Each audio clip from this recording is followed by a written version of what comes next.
Hello. Let's have a conversation about the manna from heaven and living waters. Um, Here in the end times, if you believe we're in the end times or not, that's not the point. But if you do, then I agree with you. I believe we're in the end times somewhere toward the end of the 6,000 years allotted to mankind.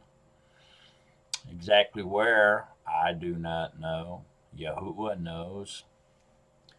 Uh, People are gathering and collecting, and they are hiding things in preparation for the tribulation years. Okay, and those are the ones that are uh, post tribulation, I guess, is what they call it. In other words, they don't believe in the rapture. And then there's the ones that believe in the rapture, uh, which is falsehood, by the way. Um, they're not worried about collecting anything or gathering or hiding any supplies, survival equipment, and so forth and so on, because they think they're going to be raptured away and they're not even going to be here for the tribulation. So that's both ends of the spectrum, if you will. And we're going to concentrate on the manna from heaven and the living waters. Because I think the manna from heaven and the living waters actually is a precursor, if you will, of what we should do. Okay, these examples in Scripture of the children of Yisrael being um, provided for with um, food of messengers by Yahuwah in the wilderness, and the living waters, the water from the flint rock, okay, where they were dying of thirst, or they were starving, and he sent them manna from heaven and in the morning and quails to eat because they were grumbling about not having meat. It all has spiritual significance to it. It also it all has prophetic significance to it, pointing to the last days or the later times or Jacob's troubles, whatever you want to call it. So let's read about it and study about it, and then at the end we'll see if we can come up with a conclusion of what we should do, in preparation, if anything, for the end times or the tribulation years. The one thing I want to point out real quick, though, is that there is a upcoming war. I mean, there's wars going on right now, of course, and there always has been, but there's an upcoming war that's unequal to anything that's ever happened, okay, on the planet. And some call this World War III. It's prophesied in Revelations that this war will poison, all the waters will become bitter. So it's going to be a chemical, a biological, and nuclear war.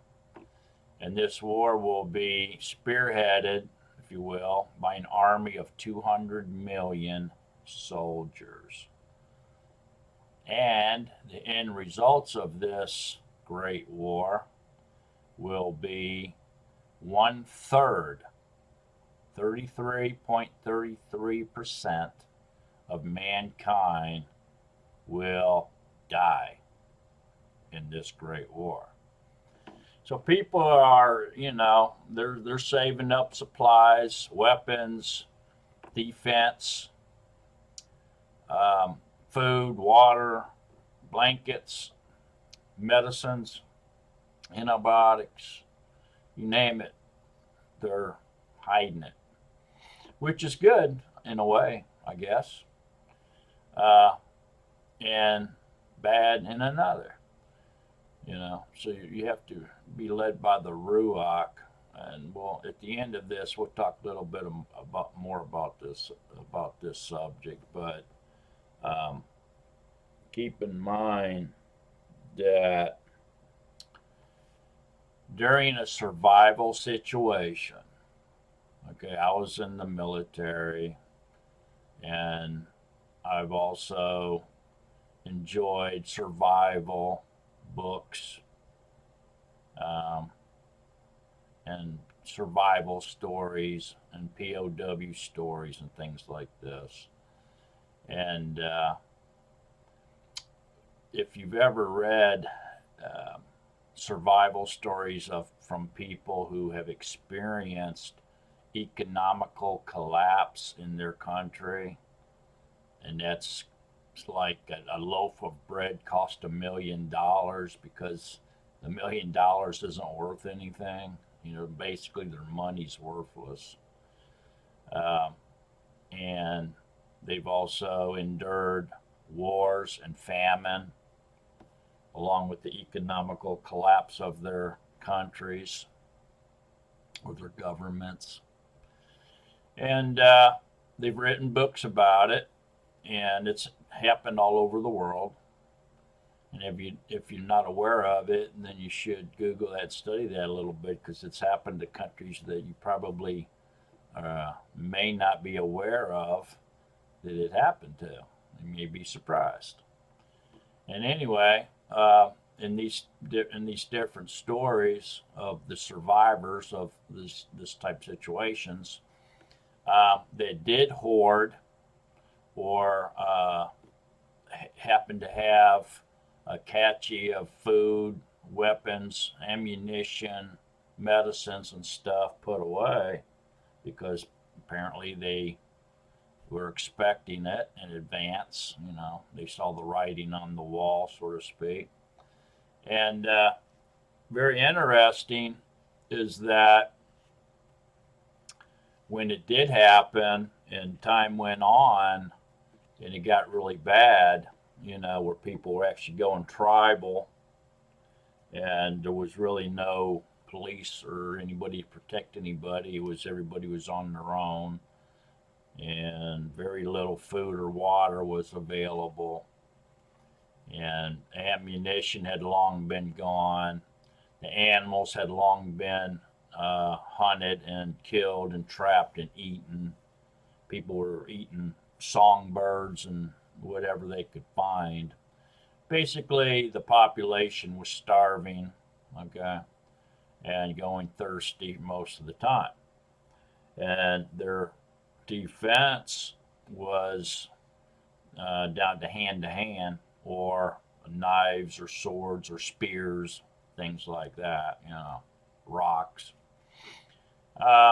And so everybody was at this point of time was skinny, so only the strong or the more prepared in survival people were alive. A lot of the weak and the helpless and the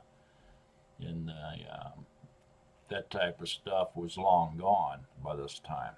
So anyway, make a long story short, most of the books are a climax in the same same scenario. So even though they had all this food and water and supplies and stuff stashed away in a hidden place, and it wasn't in their home either. They had long moved it somewhere else, into a cave, into a underground bunker, or somewhere side of a trees, whatever. But they couldn't use it. They couldn't use it because all the other people. There's times where they said they had to go into towns. They just had to. They had to do certain things, and there was times where other people found them where they were living at and stuff like that. And so uh, during these times, the people around them, the entire population was real thin. They were skin and bones, and they were wearing rags. And so they learned that they had to blend in with the population, okay? And so they had to look the same way. Otherwise, uh, the thieves and the thugs and the gangs would see them and say, "Oh, look at that person. You can see they got food stash because look how healthy they are, and they've got supplies somewhere." So they would lay back and they would follow them or track them to their lair, and then they would watch them until they went over and they would get food or medical supplies or water out of their stash, and then they would attack them and beat them up and take their supplies or perhaps even kill them. And so they had to blend in with the population. So they had to starve themselves, and they couldn't really eat. And most of them said the only time they really even went and ate the food that they were had stashed or the water is when it was absolutely to the point where they thought they were going to die if they didn't get something to eat or drink. And so then they would go at night and they would sneak out at night, and then they would go in there and they would eat a little bit and drink a little bit, just enough to keep themselves alive, and then they would hide it all bit and go back. And so they would blend in and look like the rest of the people, skin and bones. So, stashing stuff away like that in a war or economic collapse situation, maybe just no more than putting a target on your back. So you got to keep that in mind. If you're going to do it, you have to really start reading some survival books about people that actually went through that in reality, through an economical collapse or war or famine in their country, and how they survived. Even the ones that had their stashes, they're catchy with food and water and supplies. All right. So anyway, let's get into the scriptures, and we'll start. Let's start reading a little bit about how Yahuwah prepared the children of Israel to trust Him. It's all about trust, obedience, trust, joy, happiness, love, loyalty, gratitude, thankfulness. All that has to do with endurance, race of endurance.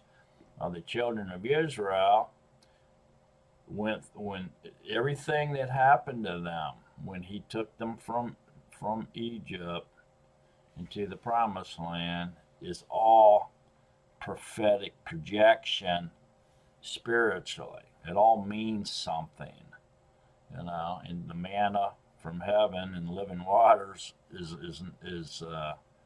no less important, and also points to prophetic end time understanding of what's going to happen in the latter days.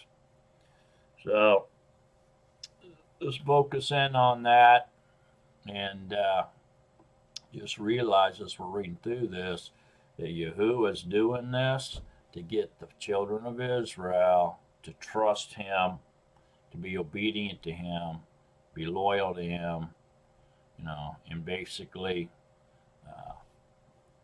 depend on Him totally, and not go worshiping after other mighty ones or myths or mythology or idols, such as they were doing when they were in Egypt. So He was trying to reprogram their mind, basically, flush all the idolatry and stuff out of their mind, and then reprogram them to be the people that He wanted them to be. All right, His chosen. All right, so it's all about trust. All right, trust, obedience, loyalty. Here we go. Exodus 16. And they set out from Elim, and all the congregation of the children of Israel came to the wilderness of Sin, which is between Elim and Sinai, on the 15th day of the second month after their going out of the land of Egypt. And all the congregation of the children of Israel grumbled against Moses and Aaron in the wilderness. And the children of Israel said to them, If only we had died by the hand of Yahuwah in the land of Egypt, when we sat by the pots of meat, and when we ate bread to satisfaction. For you have brought us out into the wilderness to put all this assembly to death with hunger. And Yahuwah said to Moses, See, I am raining bread from the Shemayim for you, and the people shall go out and gather a day's portion every day, in order to try them, whether they walk in my Torah or not. And it shall be on the 6th day that they shall prepare what they bring in, and shall be twice as much as they gather daily. And Moses and Aaron said to all the children of Israel, At evening you shall know that Yahuwah has brought you out of the land of Egypt. And in the morning you shall see the esteem of Yahuwah, for he hears your grumblings against Yahuwah. And what are we, that you grumble against us? And Moses said, In that Yahuwah gives you meat to eat in the evening, and in the morning bread to satisfaction. For Yahuwah hears your grumblings which you make against him. And what are we? Your grumblings are not against us, but against Yahuwah. And Moses said to Aaron, Say to all the congregation of the children of Israel, Come near before Yahuwah, for he has heard your grumblings. And it came to be, as Aaron spoke to all the congregation of the children of Israel, that they looked toward the wilderness, and see, the esteem of Yahuwah appeared in the cloud. And Yahuwah spoke to Moses, saying, I have heard the grumblings of the children of Israel. Speak to them, saying, Between the evenings you are to eat meat, and in the morning you are to be satisfied with bread. And you shall know that I am Yahuwah. And it came to be that quail came up at evening and covered the camp. And in the morning the dew lay all around the camp. And the layer of dew went up, and see, on the surface of the wilderness was a small round substance, as fine as frost on the ground. And the children of Israel saw, and they said to each other, What is it? For they did not know what it was. And Moses said to them, It is the bread which Yahuwah has given you to eat. This is the word which Yahuwah has commanded. Let every man gather it according to each one's needs, an omer for each bean, according to the number of beans. Let each man take for those who are in his tent. And the children of Israel did so, and gathered, some more, some less. And they measured it by omers, and he who gathered much did not have too much, and he who gathered little did not have too little. Each one gathered according to his need. And Moses said, Let no one leave any of it until morning. And they did not listen to Moses, so some of them left part of it until morning. And it bred worms and stank. And Moses was wroth with them. And they gathered it every morning, each one according to his need. And when the sun became hot, it melted. And it came to be on the 6th day that they gathered twice as much bread, 2 omers for each one. And all the rulers of the congregation came and told Moses. And he said to them, This is what Yahuwah has said. Tomorrow is a rest and a Sabbath set apart to Yahuwah. That which you bake, bake, and that which you cook, cook. And lay up for yourselves all that is left over. Keep it until morning. And they laid it up till morning as Moses commanded. And it did not stink, and no worm was in it. And Moses said, Eat it today, for today is the Sabbath to Yahuwah. Today you do not find it in the field. Gather it 6 days, but on the seventh day, which is the Sabbath, there is none. And it came to be that some of the people went out on the seventh day together, but they found none. And Yahuwah said to Moses, How long shall you refuse to guard my commands and my Torah? See, because Yahuwah has given you the Sabbath, therefore he has given you bread for 2 days on the 6th day. Let each one stay in his place. Do not let anyone go out of his place on the seventh day.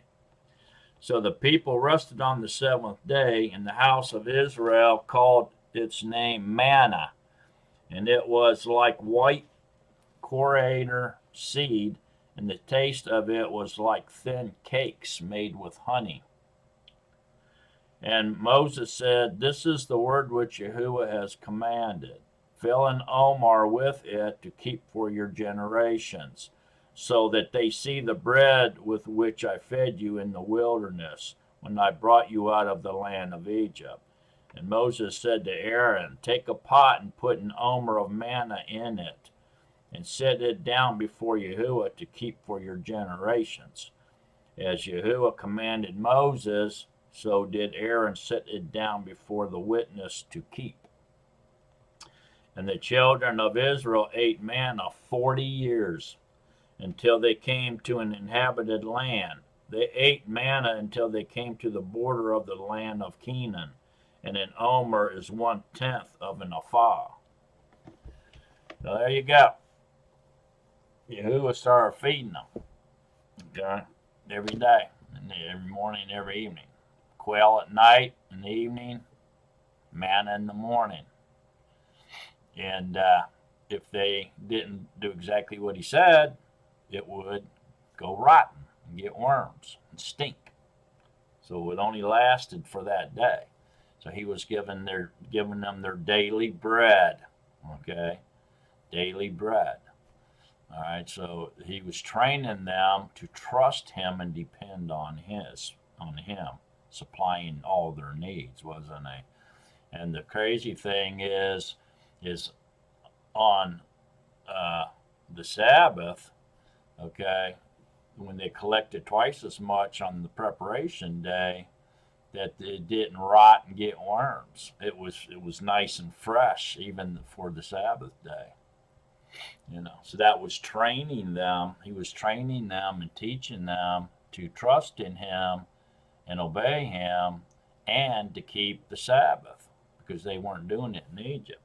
See that? So he was retraining them.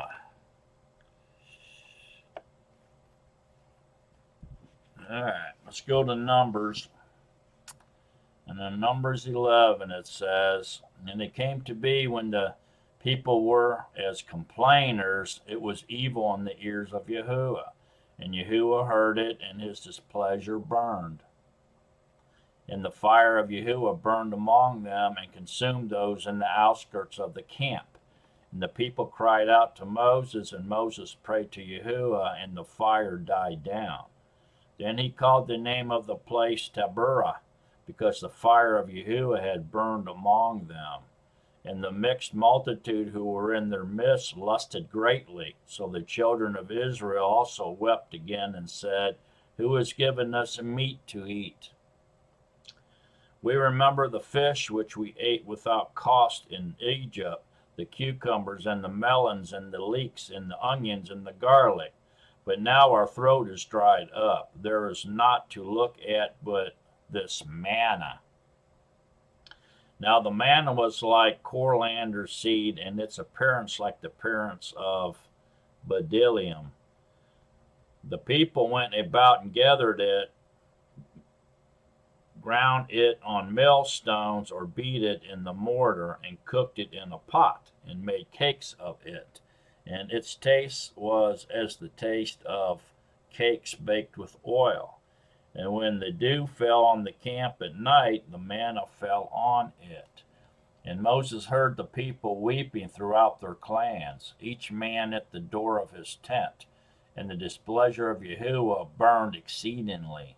And in the eyes of Moses it was evil. So Moses said to Yahuwah, why have you done evil to your servant?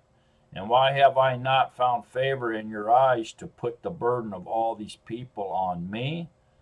Was it I who conceived all these people? Was it I who brought them forth, that you should say to me, carry them in your bosom, as the foster father carries a nursing child, to the land which you swore to their fathers? Where am I to get meat to give to all these people?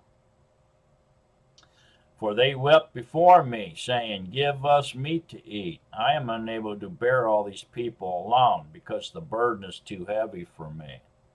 And if you are doing this to me, please slay me altogether, if I have found favor in your eyes, and let me not see my evil. Then Yahuwah said to Moses, gather to me 70 men of the elders of Israel, whom you know to be elders of the people and officers over them, and bring them to the tent of meeting, and let them stand there with you. And I shall come down and speak with you there, and shall take the ruach that is on you, and put it on them. And they shall bear the burden of the people with you, so that you do not bear it yourself alone.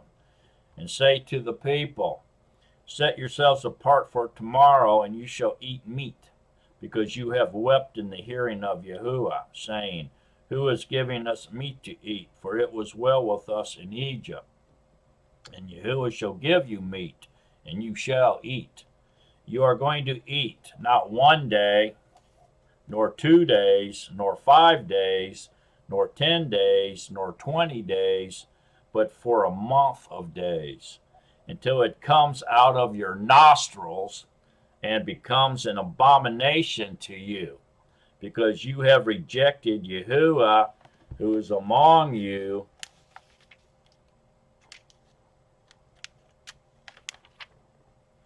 have wept before him, saying, why did we come up out of Egypt?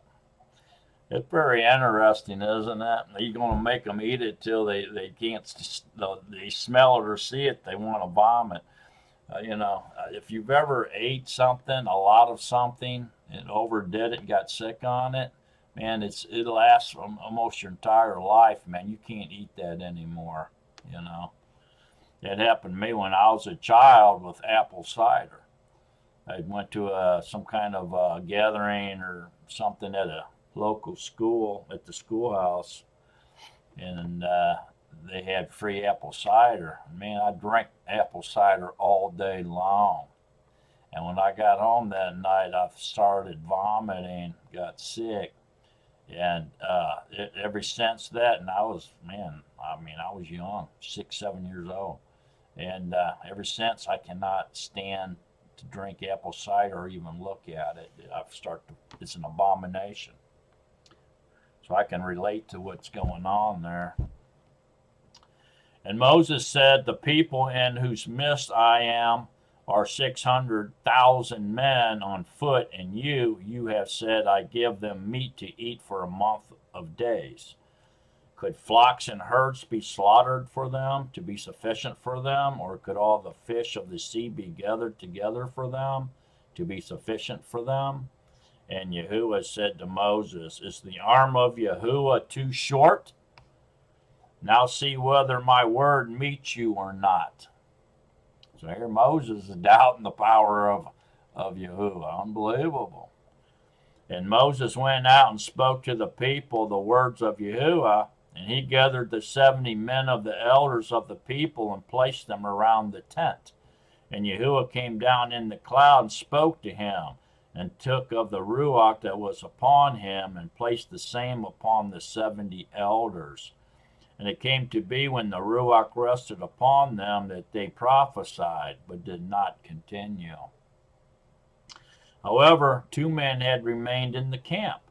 The name of one was Aldad, and the name of the other was Medad. And the Ruach rested upon them. Now they were among those listed, but did not go out to the tent. And they prophesied in the camp. And a young man ran and informed Moses and said, Aldad and Medad are prophesying in the camp. And Yahushua, son of Nun, Moses' assistant from his youth, answered and said, Moses, my master, forbid them. Then Moses said to him, Are you jealous for my sake? Oh, that all the people of Yahuwah were prophets, that Yahuwah would put his Ruach upon them. And Moses returned to the camp, both he and the elders of Israel. And a wind went forth from Yahuwah, and it brought quail from the sea, and let them fall beside the camp. About a day's journey on this side, and about a day's journey on the other side, all around the camp, and about 2 cubits above the surface of the ground. And the people were up all that day, and all that night, and all the next day, and gathered the quail. He who was least gathered 10 combers, and they spread them out for themselves all around the camp. The meat was still between their teeth before it was chewed. And the wrath of Yahuwah burned against the people, and Yahuwah smote the people with an exceedingly great plague. Then he called the name of that place Quibroth Hatta'uah, because there they buried the people who had lusted. From Quibroth Hatta'uah, the people set out for Kassereth, and they were at Kassereth. Wow, huh? Can you imagine that many quail falling all around? Just, way deep. Days walk in both directions all around them, and they're cleaning them birds up and then eating them things, man. Yeah, crazy. See how this is starting to lure to trusting Yahuwah and believing what Yahuwah can do. Just putting your trust in him and be at peace with his Ruach. Let's go to Deuteronomy 8. It says, Guard to do every command which I command you today, that you might live and shall increase, and go in and shall possess the land of which Yahuwah swore to your fathers. And you shall remember that Yahuwah your Elohim led you all the way these 40 years in the wilderness, to humble you, prove you, to know what is in your heart, whether you guard his commands or not.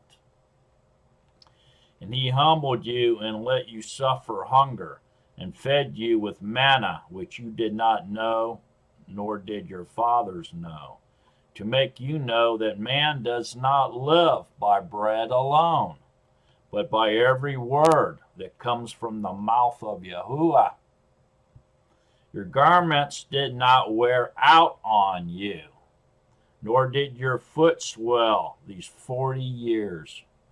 Thus you shall know in your heart that as a man disciplines his son, so Yahuwah your Elohim disciplines you. Therefore you shall guard the commands of Yahuwah your Elohim, to walk in his ways and to fear him. That's crazy. Their clothes didn't wear out and their shoes didn't come off. Their feet didn't swell up from all that walking around they did, For Yahuwah your Elohim is bringing you into a good land, a land of streams of water, of fountains of springs that flow out of valleys and hills, a land of wheat and barley, of vines and fig trees and pomegranates, a land of olive oil and honey, a land in which you eat bread without scarcity, in which you do not lack at all, a land whose stones are iron, and out of whose hills you dig copper. And you shall eat and be satisfied, and shall bless Yahuwah for the good land which he has given you. Be on guard lest you forget Yahuwah by not guarding his commands and his right rulings and his laws which I command you today. Lest you eat and shall be satisfied, and build lovely houses and shall dwell in them, and your herds and your flocks increase, and your silver and your gold are increased, and all that you have is increased, that your heart then becomes lifted up, and you forget Yahuwah, who brought you out of the land of Egypt from the house of bondage, who led you through that great and awesome wilderness, fiery serpents and scorpions in thirst, where there was no water, who brought water for you out of the flintly rock, who fed you in the wilderness with manna, which your fathers did not know, in order to humble you and to try you, to do you good in the end. To do you good in the end. And then you shall say in your heart, my power and the strength of my hand have made me this wealth. And so they're taking credit, see. He said, warning them not to take credit for what they did. And don't let nobody else take credit either. They can't, oh yeah, remember when I helped you, or I told you to do that? Now, they were the instrument of Yahuwah. He sent them to tell you that. You give the esteem to Yahuwah always. But you shall remember Yahuwah your Elohim, for it is he who gives you power to get wealth, in order to establish his covenant which he swore to your fathers as it is today. And it shall be, if you by any means forget Yahuwah, your Elohim, and follow other mighty ones, and serve them, and bow yourself to them, I have warned you this day that you shall certainly perish.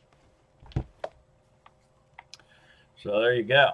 He did all that in order to prepare them so they really are without excuse, you know.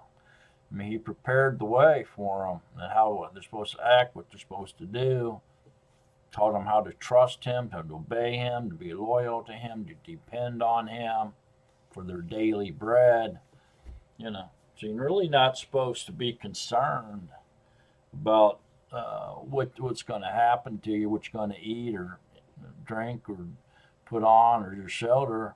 You're supposed to trust in Yahuwah and believe that Yahuwah will supply your needs.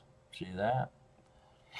And that's why they weren't allowed to gather up manna and store it, big piles of manna in their tents. Because if they tried to do that, then they were trying to survive on their own, and Yahuwah made that stuff turn into rotten and had worms in it and stink up their tent real bad.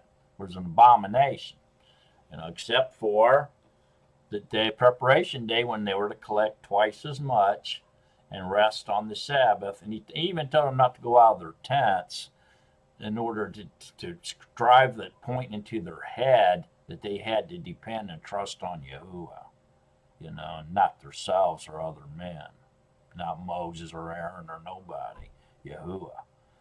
You know, that's why he told them to stay in the tent, because they were going out and looking for it again, you know, and they weren't supposed to. So he was programming their minds, training them and trying them, you know, to depend on him and him alone. Basically, it was going on there.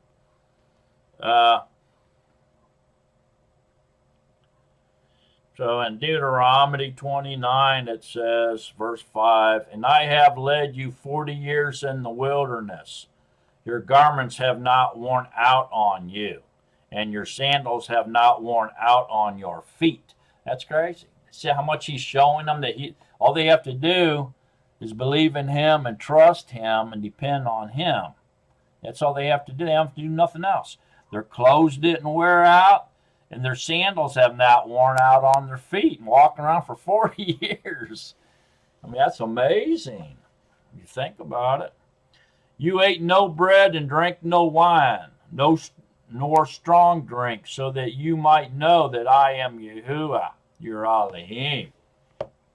Amazing, amazing, amazing. So go to Psalms 78. Psalm 78 is really quite amazing, and it really talks about what this lesson's all about. So I'm not going to read the whole Psalms because it's quite lengthy, but you get a chance, go read Psalms 78 in context. Okay, but we're just going to touch on it because it's too long for this video. Psalms 78, 24. And he rained down manna on them to eat, and he gave them the grain of the Shemayim. Men ate bread of the mighty. He sent them provisions to satisfaction. He made an east wind blow in the Shemayim, and by his power he brought in the south wind. And he rained meat on them like the dust, and winged birds like the sand of the seas, and let them fall in the midst of his camp, all around his temple, so that they ate and were completely satisfied, for he brought them what they desired. They had not turned away from their desire. Their food was still in their mouths, when the wrath of Elohim came against them, and he slew among their fat ones, and he struck down the choice ones of Israel. In spite of all this, they still sinned and did not believe in his wonders. Wow. So besides everything he did for them, they still didn't trust him and believe in him and depend on him 100%. I mean, you just lay on back in a little canoe floating around in the Pacific Ocean, checking out the stars or whatever, and great white sharks are swimming all around you, and you should be dependent on Yahuwah for your substance, for your survival, for your safety, your rescue, everything, Don't even be worrying about the sharks or no food or no water or being lost. That right there, boom, that's what he wants. That's what he was training them for, the manna from heaven, okay? And when the water coming out of the flintly rock, when they struck the rock, he gave them living water. They were dying of thirst, and starvation when he did that. But yet they still grumbled. They still didn't believe that he could sustain them, and so they didn't trust in him, and it brought him to wrath, and that's when he gave them so much that it was, coming. They were so full, it was coming up all their esophagus and out of their nostrils and out of their mouths. They were eating until they started vomiting, and then started eating more. It was coming out their nostrils and everything, and he just said, you know what? There's something wrong with you people, and they sent a plague on them. And they started dying off, dropping like flies. It's craziness, man. And everything he did for them, they didn't trust him, and they weren't obedient to him. They didn't believe in him and his power. They had a reference of him, but they didn't. But they didn't. They weren't in fear of his power. They grumbled against him, and taunted him and tempted him. Crazy stuff, man. I don't know what's wrong with the human mind sometimes, but people do the things that they do. Let's go into John 6. And again, if you get a chance, read John 6 in context. I can't do it now. It's too long, but we're definitely going to hit on it. About half of it anyway. John 6. We'll start in verse 26.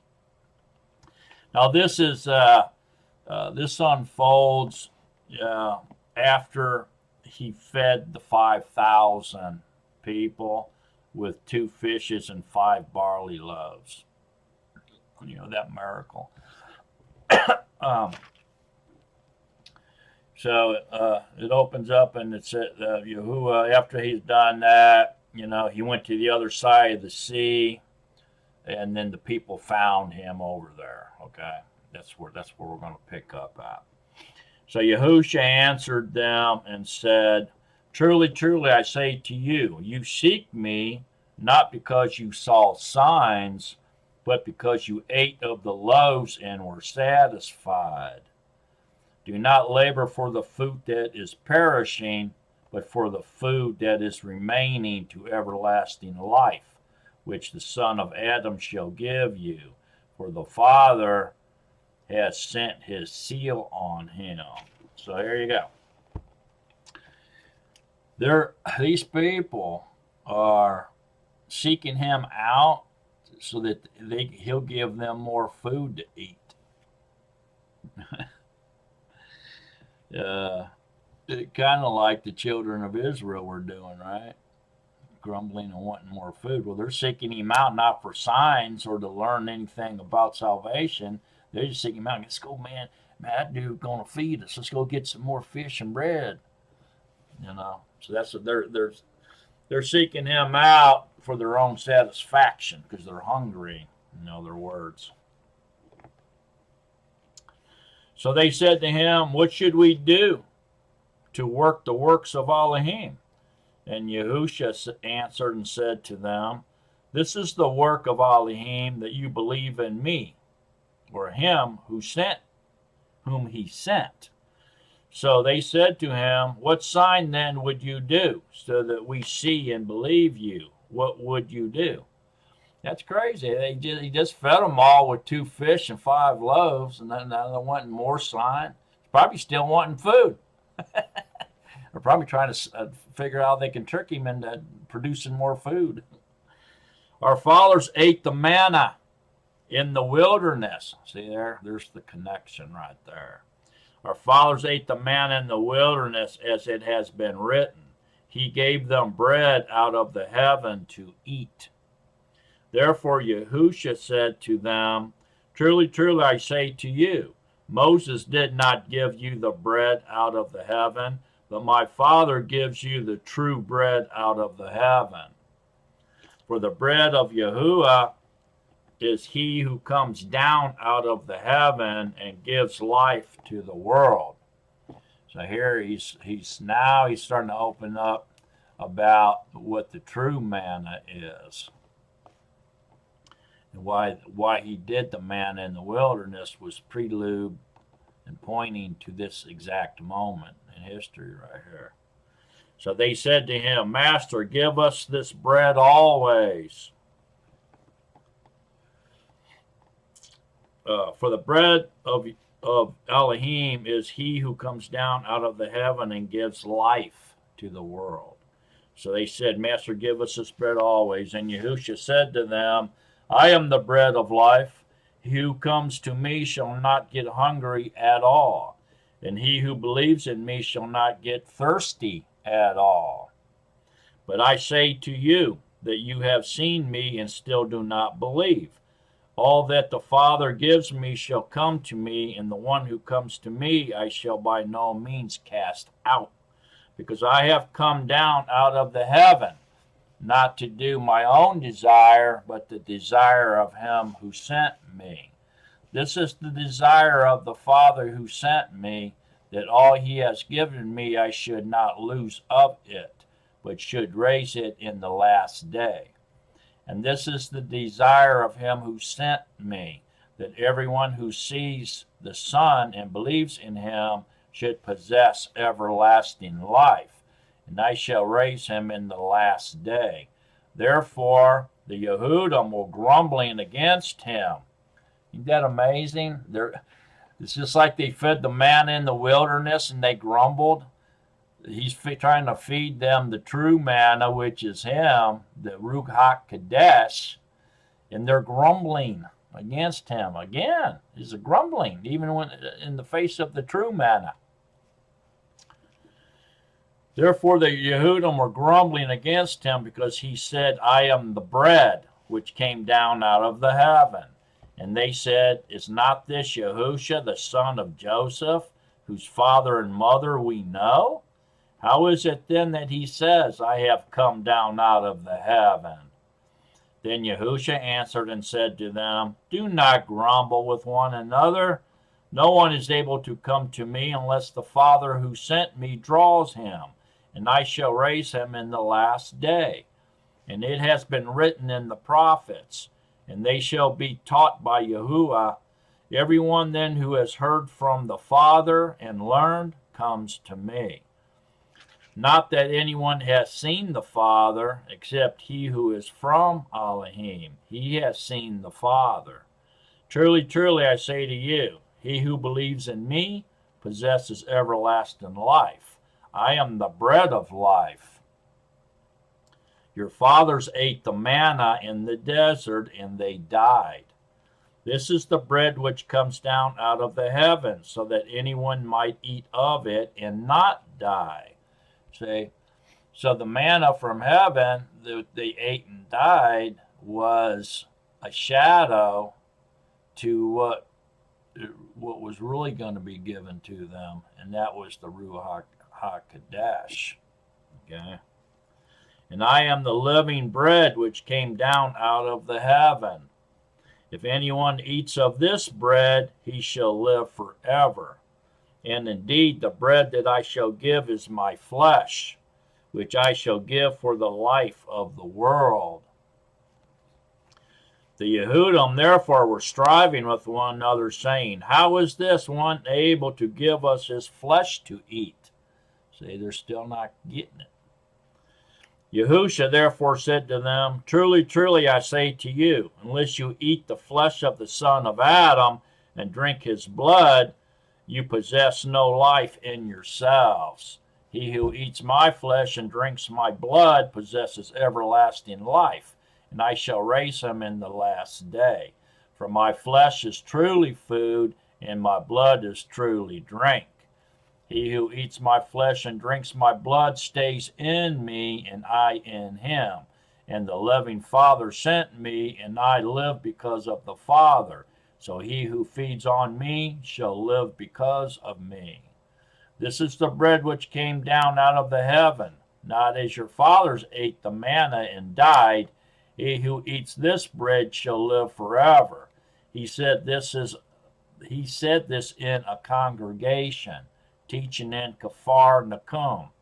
Therefore, many of his pupils, having heard this, said, This word is hard. Who is able to hear it?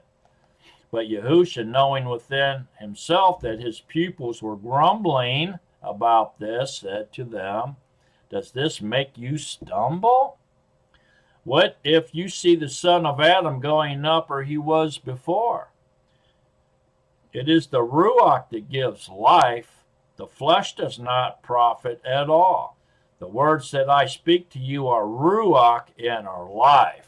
So there you go. He just clarified what he was speaking about when he was speaking about eating my flesh and drinking his blood. What he's saying is that he's the Ruach HaKodesh.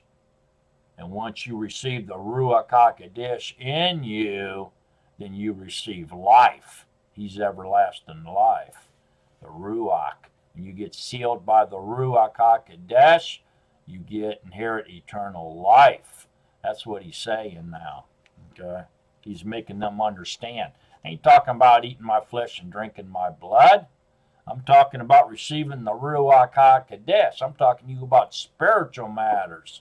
Get your mind out of the flesh, out of the world. Enter into the spiritual realm. You can understand what I'm talking about, boys. But there are some of you who do not believe. For Yahusha knew from the beginning who they were who did not believe, and who would deliver him up. And he said this, because of this I have said to you that no one is able to come to me unless it has been given to him by my Father. From then on, many of his pupils withdrew and were not walking with him anymore. Yahushua therefore said to the 12, Do you also wish to go away? Then Simon Peter answered him, Master, to whom shall we go? You possess words of everlasting life, and we have believed, and we know that you are the Mashiach, the Son of the living Yahuwah. Yahushua answered them, Have I not chosen you, the 12, and one of you is the devil?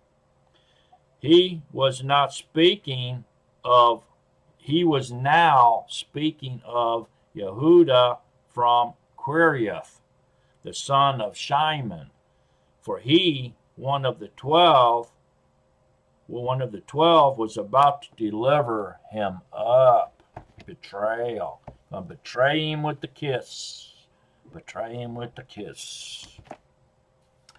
So here Yahushua is making it very clear, okay, that you have to be immersed by the Ruach HaKodesh. You have to open up wide and accept the Ruach into you and dwell in you in order to be sealed, okay, for the day of redemption is what he's talking about now, okay? So he's speaking again in figures of speech because the ones that aren't his, you don't want them to understand what he's saying. Okay.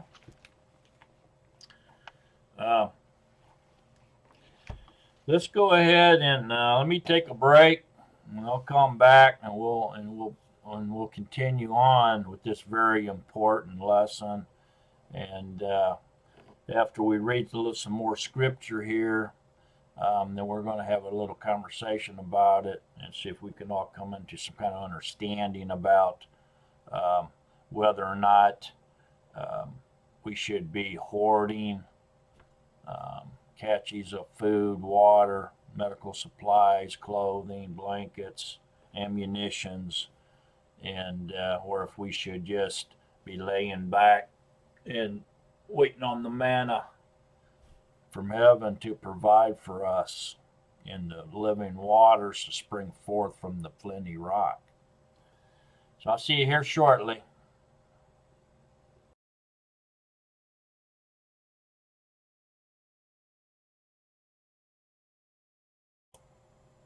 Okay, I'm back now. Let's go to 1 Corinthians chapter 10.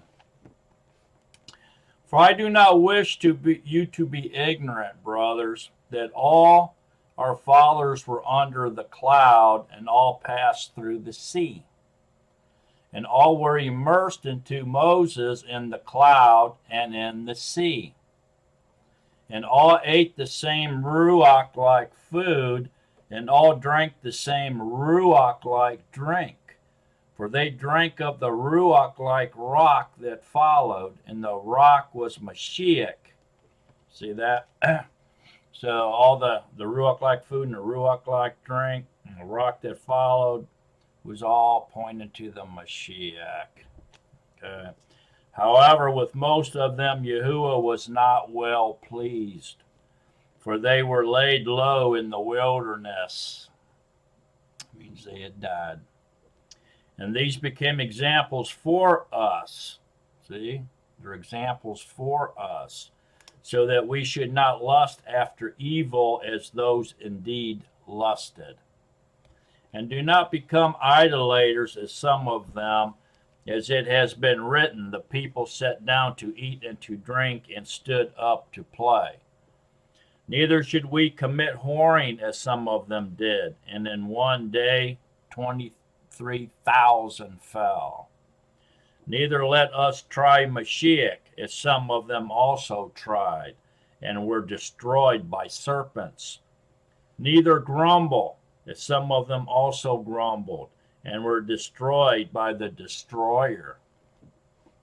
And all these came up them as examples, and all these came upon them as examples, and they were written as a warning to us, on whom the ends of the ages have come.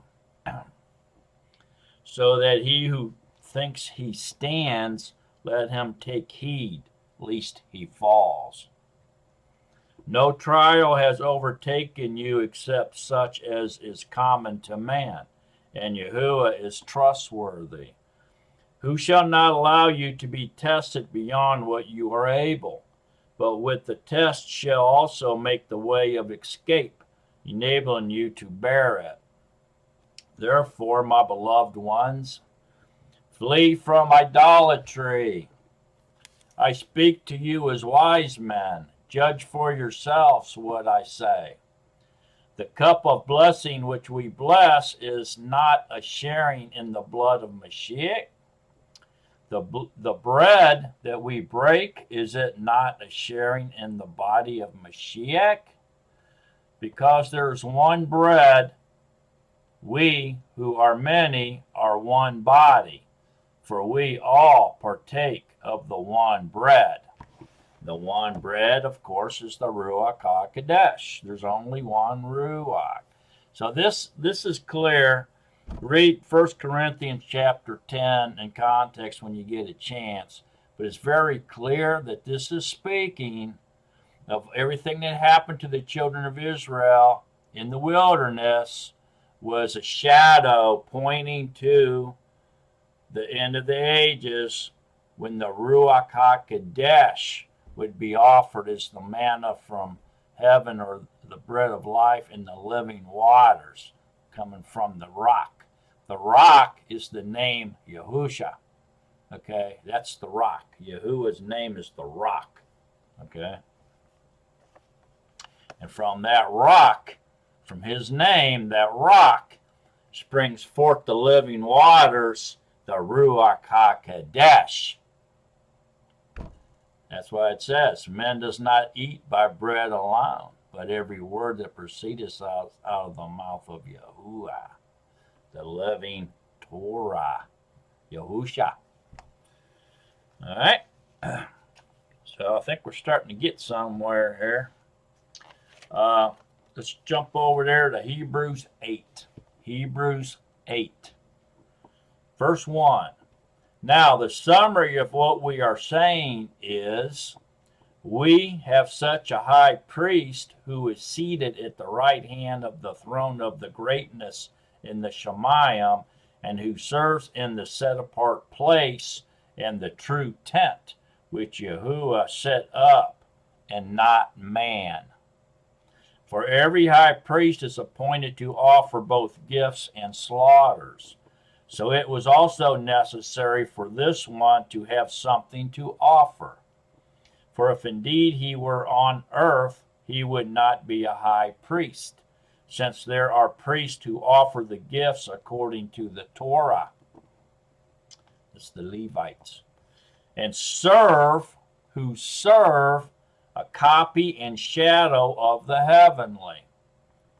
Copy and shadow of the heavenly, they're serving a copy and a shadow of what's in the heavens. Okay, as Moses was warned when he was about to make the tent, for he said, see that you make all according to the pattern shown you on the mountain. He was shown the real heavenly tent or temple in the heavenlies, okay, and he was commanded to make a copy and a shadow of what he saw in the heavenlies, precisely and accurately and exactly duplicated it. All right. But now he has obtained a more excellent service, inasmuch as he is also mediator of a better covenant. So he's talking about the Messiah, which was constituted on better promises. For if that first had been faultless, then no place would have been sought for a second. For finding fault with them, he says, see, the days are coming, says Yahuwah, when I shall conclude with the house of Israel and with the house of Yehudah a renewed covenant, not according to the covenant that I made with their fathers in the day when I took them out of the hand to lead them out of the land of Mitzrayim or Egypt, because they did not continue in my covenant, and I disregarded them, says Yahuwah. Because this is the covenant that I shall make with the house of Israel after those days, says Yahuwah, giving my laws in their mind, and I shall write them on their hearts. And I shall be their Elohim, and they shall be my people. And they shall by no means teach one of his neighbor, and each one his brother, saying, Know Yahuwah, because they all shall know me, from the least of them to the greatest of them, because I shall forgive their rebellion and their sins, and their lawlessness I shall no longer remember. By saying renewed, he has made the first old. Now what becomes old and growing aged is near disappearing. Now, the first indeed had regulations of worship in the earthly set-apart place. For a tent was prepared, the first part in which was a lampstand and a table and the showbread, which is called the Kodesh place. And after the second veil, the part of the tent which is called most set apart, to which belonged the golden censer and the ark of the covenant, overlaid on all sides with gold, and in which were the golden pot that held the manna, and the rod of Aaron that budded, and the tables or tablets of the covenant, and above it the cherubim of esteem, which overshadowing the place of atonement, were overshadowing the place of atonement, about which we do not now speak in detail. All right, so that's all part of what happened to the children of Israel, right? The copy and the shadow of the heavenly. All right, so the tent, the first place, the second area, the Ark of the Covenant. Inside of the Ark of the Covenant was the everlasting covenant written on stone tablets given to Moses. The little gold canister full of the manna from heaven that Yahuwah told them to gather up and keep. And then the budding rod of Aaron is in there. Okay? These are all the spiritual matters pointing to or shadowing or copying the spiritual reality that was coming. It was all they were all trained, everybody was trained in order to get to the spiritual in times where all this would go from the fleshly or the worldly reality into the spiritual reality. So the Ark of the Covenant, we became the tent. Okay, we're the temple of Yahuwah. Okay, the tent inside of the Holy of Holies, okay, is our heart has become the Ark of the Covenant. Our being is the mercy seat. Okay, we house in our golden little cup in there, we house the manna, which is the Ruach HaKodesh. We have become a budded rod. We were a dead branch, broken off. Okay, dead branch, prepared for the fire. And now we budded. So we have been grafted back on to the root or the vine, and we budded. So we took back life. We became life again. So we're no longer a dead branch compared to the fire. That's what Aaron's budding rod is representing. Okay? The manna is representing the living, the Ruach HaKodesh in us. We are the temple of Yahuwah. Okay? We have the manna from heaven in us. Okay? The Ruach HaKodesh. We have blossomed. We have budded. We have become a new creation. We have engrafted into the vine. We are the engrafted branches. We are budding. We are producing fruit, the fruit of the Spirit, because the manna is in us, the living ruach. See that? So we went from the fleshly world into the spiritual world now. This is what it all preluded. It was all pointing to. It was all a shadow of what was coming in the spiritual realm. Okay, we're walking in the Spirit and the truth now. See that? I hope you see that. So let's go see if we can get into this just a little bit deeper here now. And go to Jeremiah. And in verse 5 it says, Jeremiah 17 and verse 5, it says, Thus said Yahuwah, Cursed is the man who trusts in man, and makes flesh his arm, and whose heart turns away from Yahuwah. See? So you're trusting in another man, or you're trusting in your own abilities. That's what the children of Israel were doing. See that? Turn your heart away from Yahuwah. Stop trusting in Yahuwah, or depending on Yahuwah.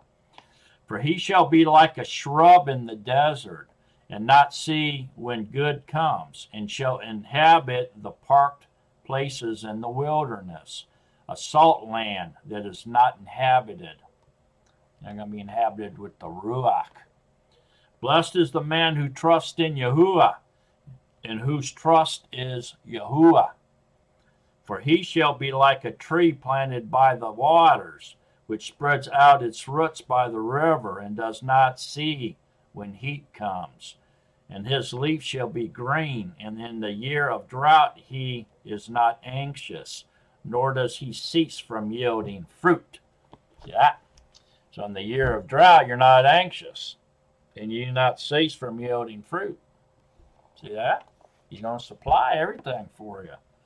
The heart is crooked above all, and desperately sick. Who shall know it? I, Yahuwah, search the heart.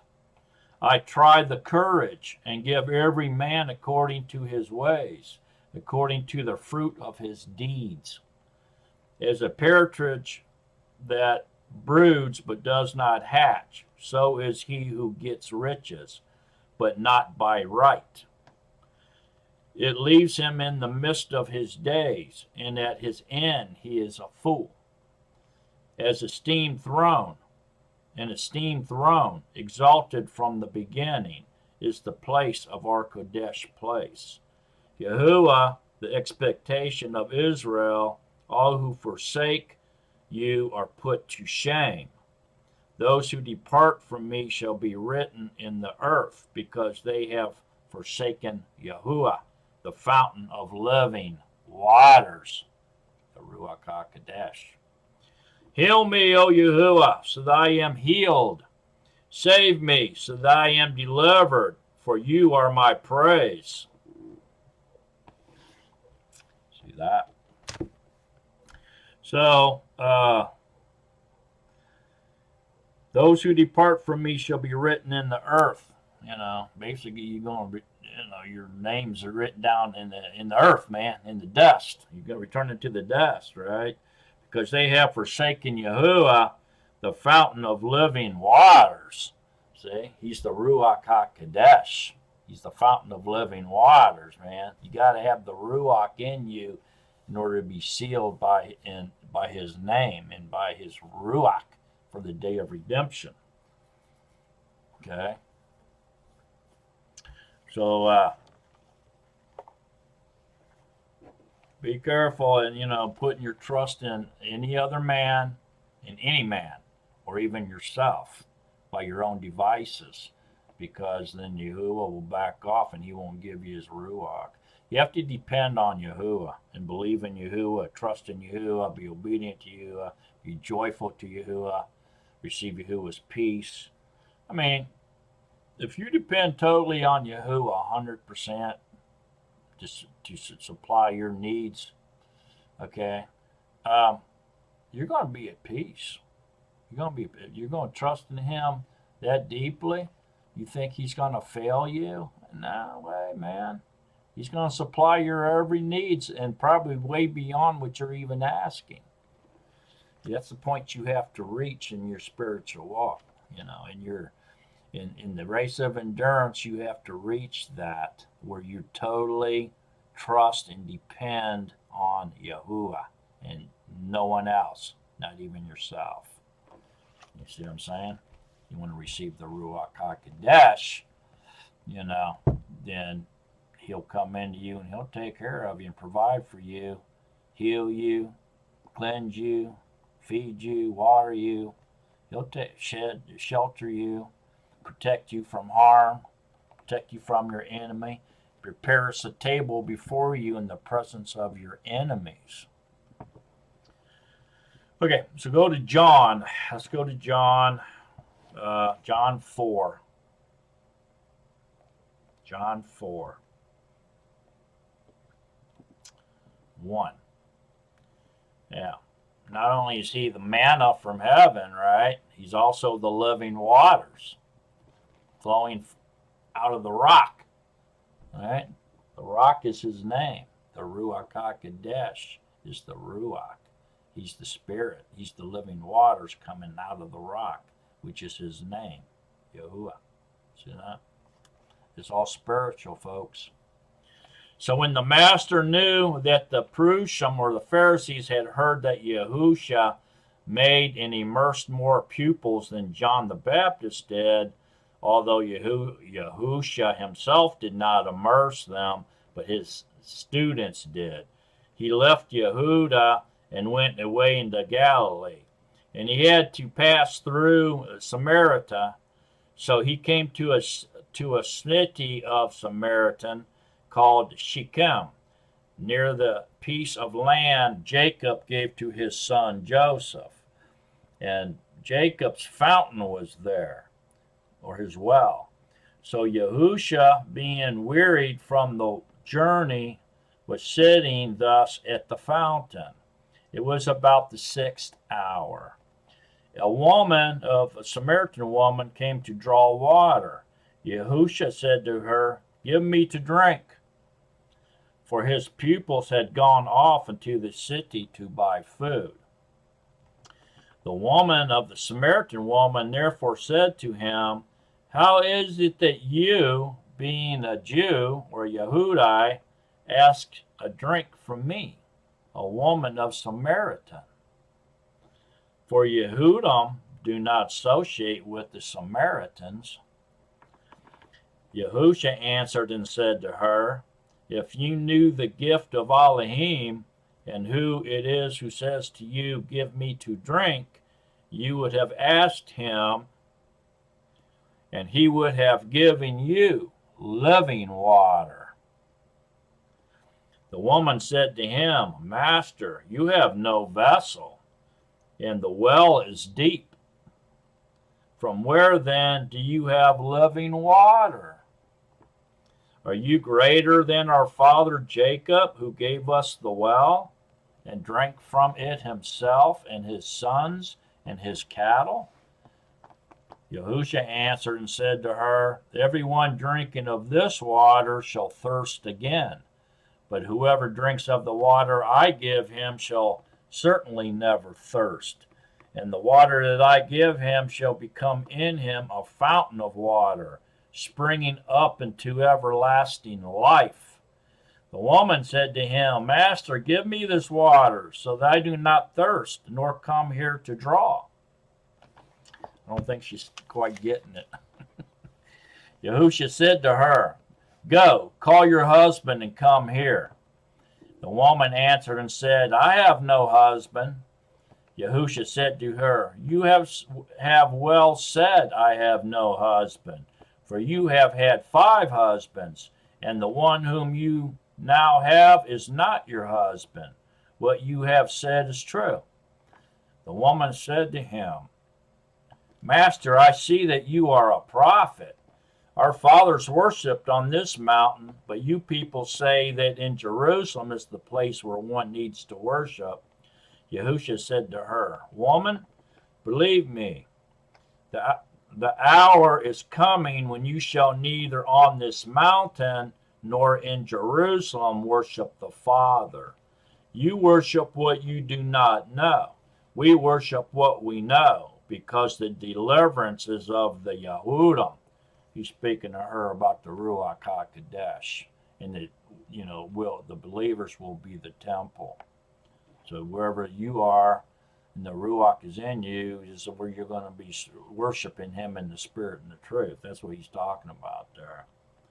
But the hour is coming, and now is, when the true worshipers shall worship the Father in Ruach and truth. For the Father also seeks such to worship Him. Elohim is Ruach, and those who worship Him need to worship Him in Ruach and truth. The woman said to him, I know that Mashiach is coming, the one who is called Anointed. When that one comes, he shall announce to us all. Yahusha said to her, I, who am speaking with you, am He. Hallelujah. So there you go. See, he's speaking of the Ruach HaKodesh and dwelling into your side of you in His temple, sitting on His mercy seat inside of you. The manna in heaven, or the living waters inside of you, is the Ruach. It all is talking about the Ruach HaKodesh. That's what it's all about. Go to John chapter 7, verse 37. And on the last day, the great day of the festival, Yahusha stood up and cried out, saying, If anyone thirsts, let him come to me, and let him who believes in me drink. As the scripture said, out of his innermost shall flow rivers of living water. And this he said concerning the Ruach, which those believing in him were about to receive.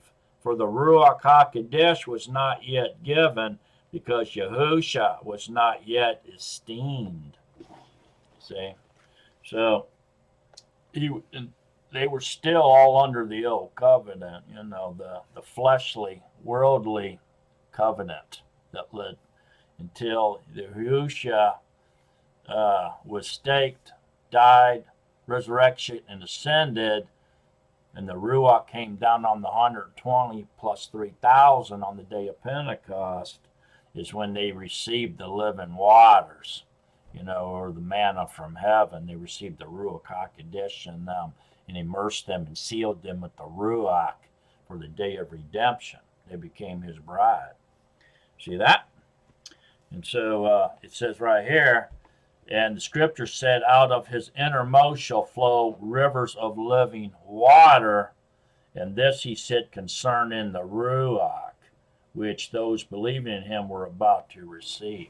See what I'm saying? So those living waters, the fountains of waters, the manna from heaven, it's all about the Ruach HaKodesh. That's all it's all about.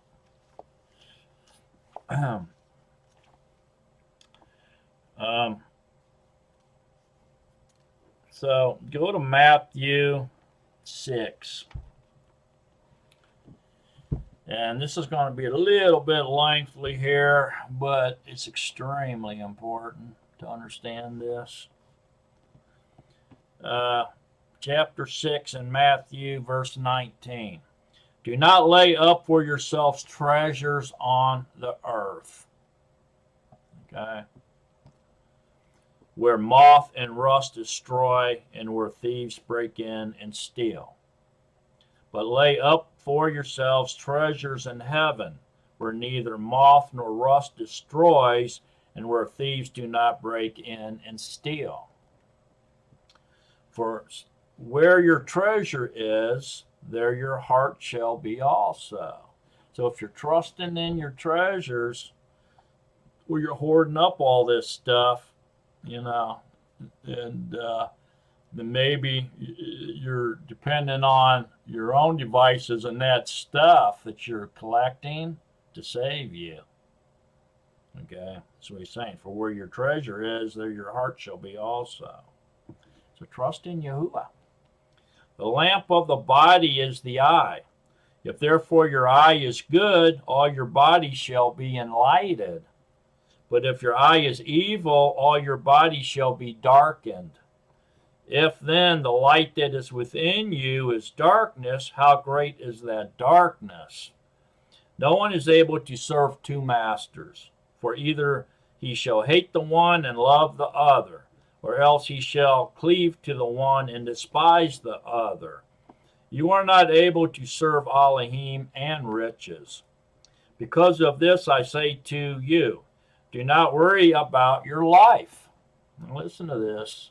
Here's where the manna from heaven, when people say to you, has Yahuwah lost the recipe for manna? What they're really saying is, why aren't you trusting in Yahuwah? Why are you storing up all that stuff and trying to save yourself and deliberately protect yourself? And you can't do that. You got to trust in Yahuwah, right? So store up the Ruach HaKodesh inside yourself and put all your trust and all your love and all your obedience and all your hard work and all your time into Yahuwah. Because of this I say to you, do not worry about your life, what you shall eat or drink, or about your body, what you shall put on. Is not life more than the food, and the body more than the clothing? Look at the birds of the heaven, for they neither sow nor reap nor gather into the storehouses. Yet your heavenly Father feeds them. Are you not worth more than they? And which of you by worrying is able to add 1 cubit to his lifespan? So why do you worry about clothing? Note well the lilies of the field, how they grow. They neither toil nor spin. And I say to you that even Solomon in all his glory and his esteem was not dressed like one of these. But if Yahuwah so clothes the grass of the field, which exists today, and tomorrow is thrown into the furnace, how much more you, O you of little belief? See that? You of little belief. Do not worry then, saying, what shall we eat, or what shall we drink, or what shall we wear? For all these the nations seek for, and your heavenly Father knows that you need all these. But seek first the reign of Yahuwah and his righteousness, and all these matters shall be added to you. Do not then worry about tomorrow, for tomorrow shall have its own worries. Each day has enough evil of itself. Give us this day our daily bread, right? Do not judge, lest you be judged. For with what judgment you judge, you shall be judged. And with the same measure you use, it shall be measured to you. And why do you look at the speck in your brother's eye, but do not notice the log in your own eye? Or how is it that you say to your brother, let me remove the speck out of your eye, and see, a log is in your own eye? Hypocrite! First remove the log from your own eye, and then you shall see clearly to remove the speck out of your brother's eye.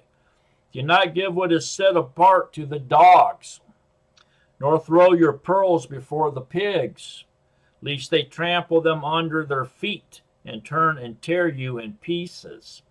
Ask, and it shall be given to you. Seek, and you shall find.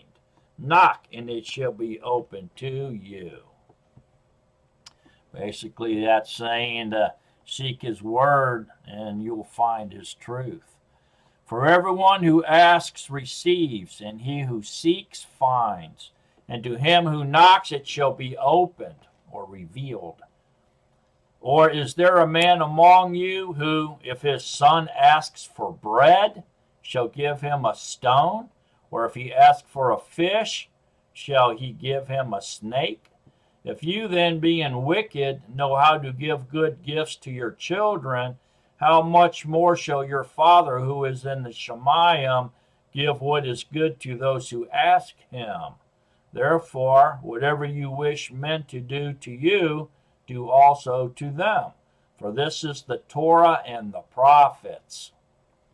Enter in through the narrow gate, because the gate is wide and the way is broad that leads to destruction, and there are many who enter in through it. Because the gate is narrow and the way is hard pressed, which leads to life, and there are few who find it. But beware of the false prophets who come to you in sheep's clothing, but inwardly they are savage wolves. By their fruits you shall know them. Are grapes gathered from thorn bushes, or figs from thistles? So every good tree yields good fruit, but a rotten tree yields wicked fruit. A good tree is unable to yield wicked fruit, and a rotten tree to yield good fruit. Every tree that does not bear good fruit is cut down and thrown into the fire. So then, by their fruits you shall know them. Not everyone who says to me, Master, Master, shall enter into the reign of the Shemayim, but he who is doing the desire of my Father in the Shemayim. Many shall say to me in that day, Master, Master, have we not prophesied in your name, and cast out demons in your name, and done many mighty works in your name? And then I shall declare to them, I never knew you. Depart from me, you who work lawlessness. Therefore everyone who hears these words of mine and does them shall be like a wise man who built his house on the rock. And the rain came down, and the floods came, and the winds blew and beat on that house, and did not fall, for it was founded on the rock. Remember what the rock is? The name of Yahuwah. And everyone who hears these words of mine and does not do them shall be like a foolish man who built his house on the sand.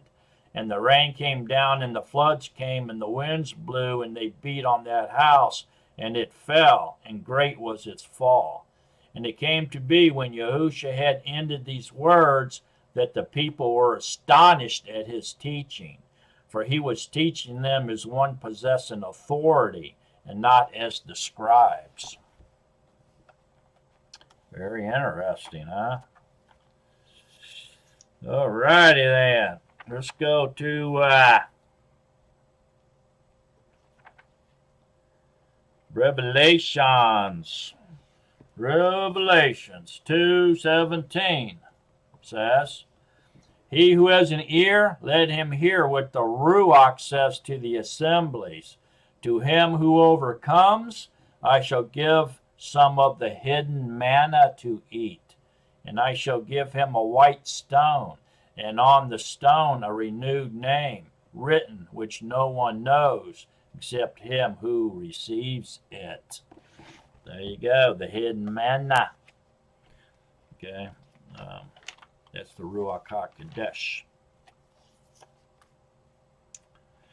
Let's go to Revelations 7:16. They shall hunger no more, neither thirst any more. Neither shall the sun strike them, nor any heat, because the Lamb who is in the midst of the throne shall shepherd them and lead them to fountains of waters of life. To the fountains of waters of life. And Yahuwah shall wipe away every tear from their eyes. See that? So the Ruach HaKodesh is immersion in the Ruach, living waters. Immersion, living waters. Ruach HaKodesh. put the puzzle together. Revelations 22. And I am the Aleph and the Taw, the beginning and the end, the first and the last. Blessed are those doing his commands, so that the authority shall be theirs to the tree of life, and to enter through the gates into the city. But outside are the dogs, and those who enchant with drugs, and those who whore, and the murderers, and the idolaters, and all who love and do falsehood. I, Yahusha, have sent my messenger to witness to you these in the assemblies. I am the root and the offspring of Daud, or Dude, the bright and morning star. And the Ruach and the bride say, Come. And he who hears, let him say, Come. And he who thirsts for the living waters, who thirsts, come. And he who desires it, take the water of life without paying. So you can't pay for the Ruach HaKodesh to get the Ruach. It's a free gift from Yahuwah. It's a deposit. Okay. So there we go. I think that's pretty much sums up this. So the manna in the beginning, the flesh, the worldly, in the fleshly, mind of the flesh, and man's reality. It all played out in our reality, and it led up to the spiritual reality of Yahuwah. Okay, so everything that happened to them was to train us and for an example, in order to get us to understand when he began speaking about spiritual matters. Okay, the worldly matters and the spiritual matters, the same thing, but in a different way. So spiritually, the manna from heaven or the living waters is the Ruach HaKodesh. Okay, the ones that that ate the manna and drank the water from the stone in the fleshly realm, or the man's reality or the mind of the flesh, died. Okay, they died in the tent, in the Ark of the Covenant, and all the stuff that was in it, and the stones, the everlasting covenant inscribed on the stone inside the ark, and the rod budding, and the manna in the golden pot, and the mercy seat, and all that was fleshly. The world. That was the world. It was a copy. It was a shadow of the reality of what really is going to be. Okay, which is spiritual. Speaking of the Ruach. All right. So all that is in the heaven. The real copy, the real thing is in the heaven with Yahuwah. That was just a copy in our reality, in our fleshly world. See what I'm saying? And so the reality to it all is that we become his temple, okay, and the manna from heaven and the living waters is the Ruach HaKodesh in us, and the rock, okay, is his name. All right. So that's the reality of it all. Now, so what the lesson that we learn from all this is, and it's a deep situation. There's a lot more to it, but what I'm saying is what we're studying at this moment about the manna in heaven and living waters is that trusting Yahuwah with our life, with our provisions, with our health, with our wealth, with our daily substance, our food and our water, with our survival, with our protection, with everything, just giving everything over to Yahuwah. Don't trust in no man. Don't listen to no man. Don't try to do it by our own strength, hoarding things up, storing stuff, because World War III is coming. You're just trying to save yourself. what I'm saying? So you got to put all that, give all that to Yahuwah, and Yahuwah will provide. If you have the Ruach in you, Ruach Hakodesh, you have everything you need. What else do you need? Do you realize who the Ruach Hakodesh is? Why would you think you need anything else but him? You don't. Otherwise, you'd be acting like the children of Israel when they're grumblings. You don't want to act like them. You want to act like a child of light. You want to act like a son of Yahuwah. You want to act like the Mashiach. Trust in Yahuwah for everything. That's the bottom line, folks. It really is. I'm not saying to go out and sell everything you got and go sit on a rock and like this and say, okay, Yahuwah, let me see what you got. What you going to do for me? That's testing and tempting Yahuwah. You're not supposed to do that either. So you just live your life out with Yahuwah.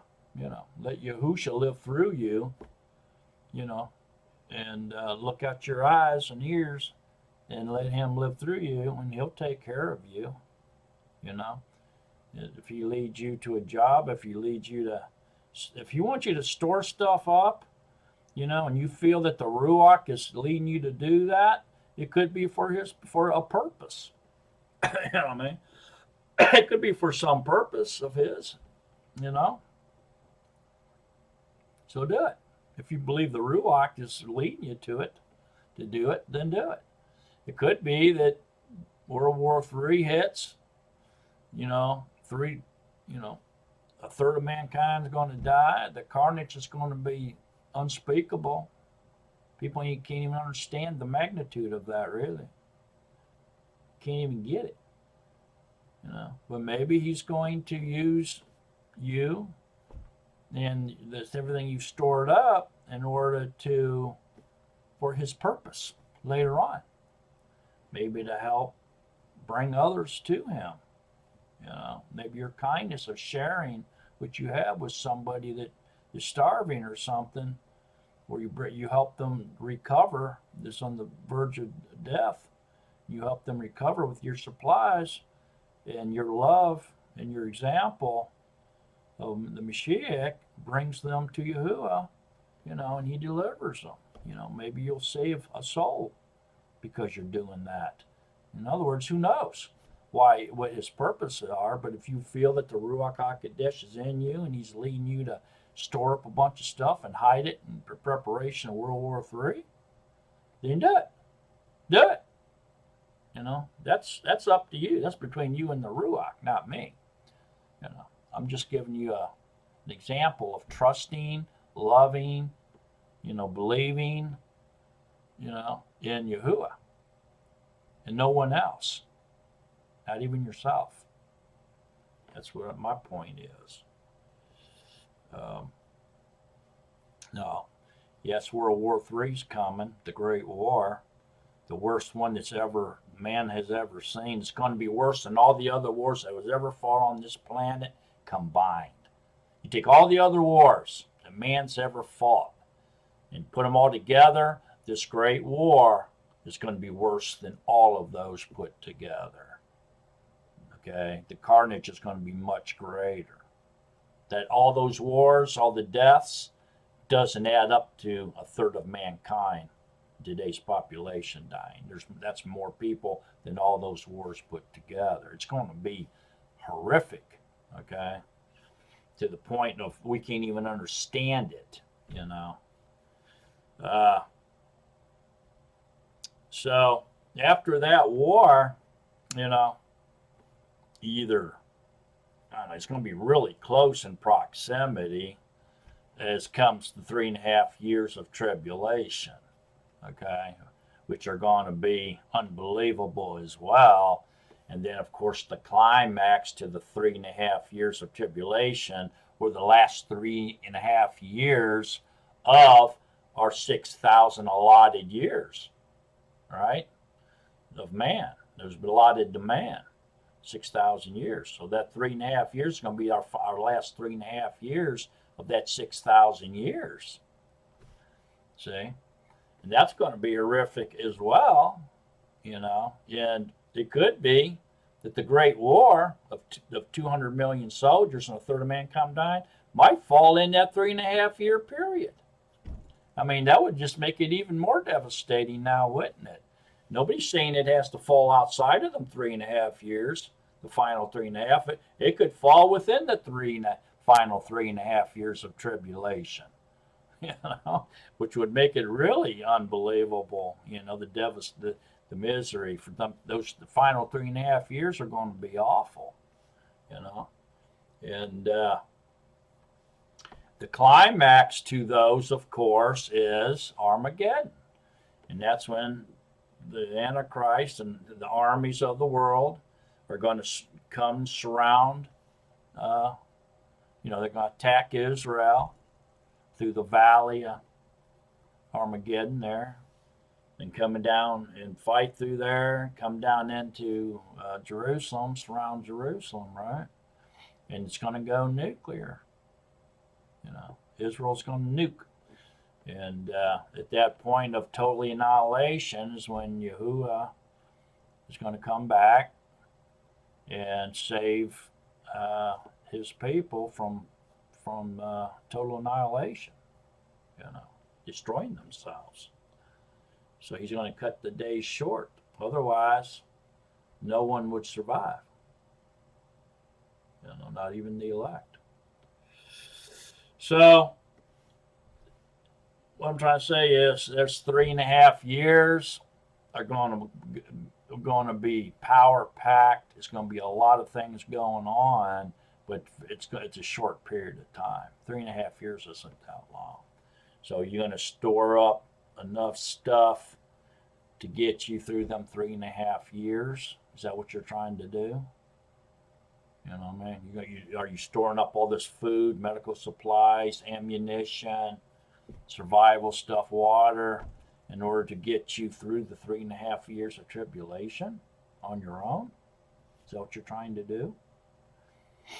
Maybe you're better off giving that over to Yahuwah and say, you know what? This is foolishness. I don't need to do this. I'll just depend on Yahuwah. Yahuwah's will be done. If Yahuwah wants me to live through them 3.5 years of tribulation and see his second coming, then his will be done. And I hope that that's what he does for all his elect. I really do. I want to see the second coming of Yahushua. And I'm sure all of you Nazarene do as well. But if he wants us to perish or be beheaded or whatever and not get through the 3.5 years, then that's what's going to happen.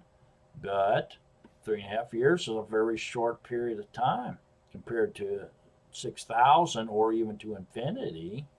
It's very brief. So even if you do fall asleep during the 3.5 years, you're going to be resurrected in the first resurrection very quickly. It's going to be like you just took a nap and woke up,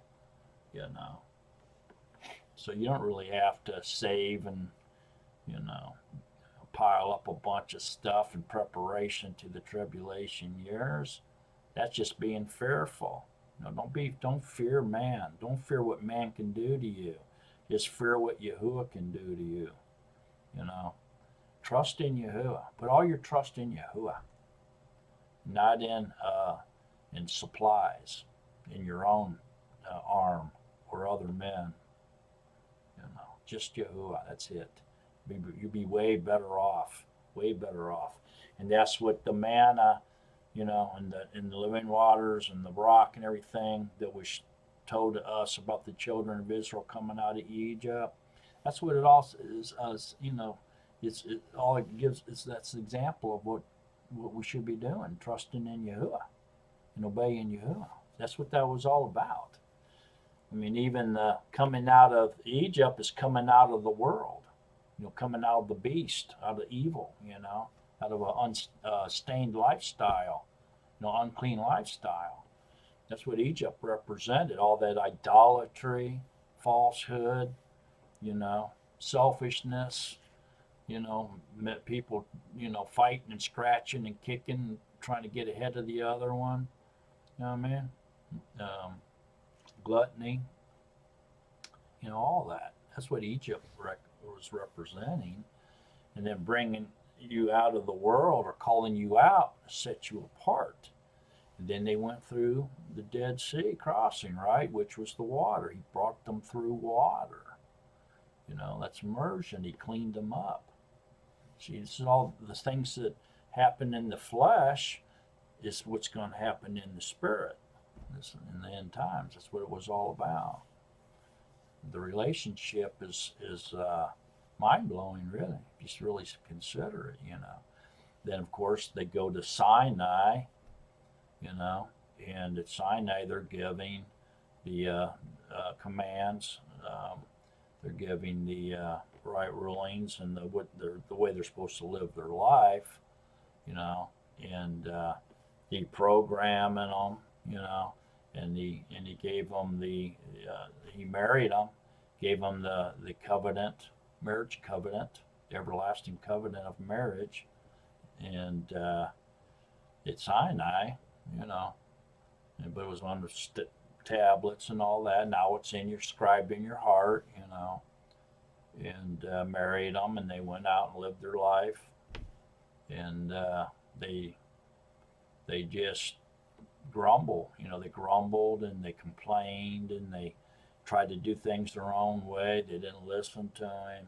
He had to teach all that to them as an example to us here in the end times.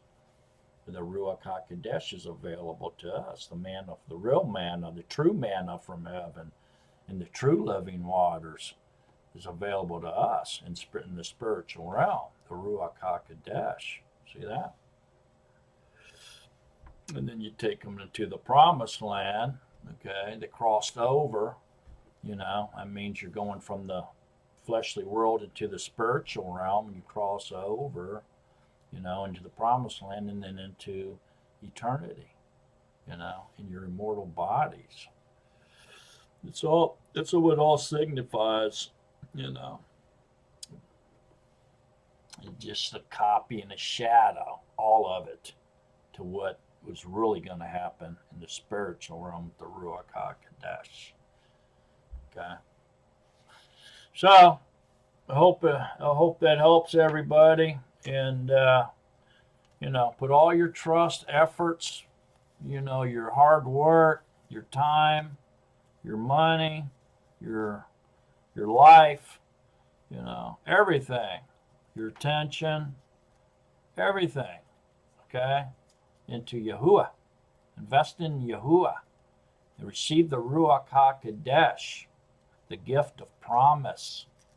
Let him put the deposit in your bank, okay? The pledge. Let him put the pledge in you, the Ruach, okay? And seal you for the day of redemption when he comes back for his bride, who he's already bought and paid for with his own blood, and redeem you. Marry you off with the eternal love, eternal, everlasting covenant, of marriage. Married forever to Yahuwah, your husband. So, man, that's what we need to focus on.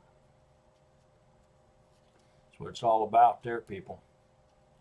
Not about World War III and tribulation years and Armageddon. That's for the wicked, not for us. All right? Yahuwah's for us, the Ruach HaKodesh, the indwelling spirit of Yahusha. That's what's for us. Eternity, immortality, paradise. Okay? We're not of this world. All that stuff that's coming, don't fear it. Don't fear it. Just put your trust in Yahuwah. Yahuwah will protect you and guide you into his will and his purpose. And in the end, immortal life and paradise. We'll all be together as one, as his bride, living with him forever in perfection. All right? Thank you for watching. And remember, to stay in love with Yahusha. So long, Nazarene, beloved of Yahuwah.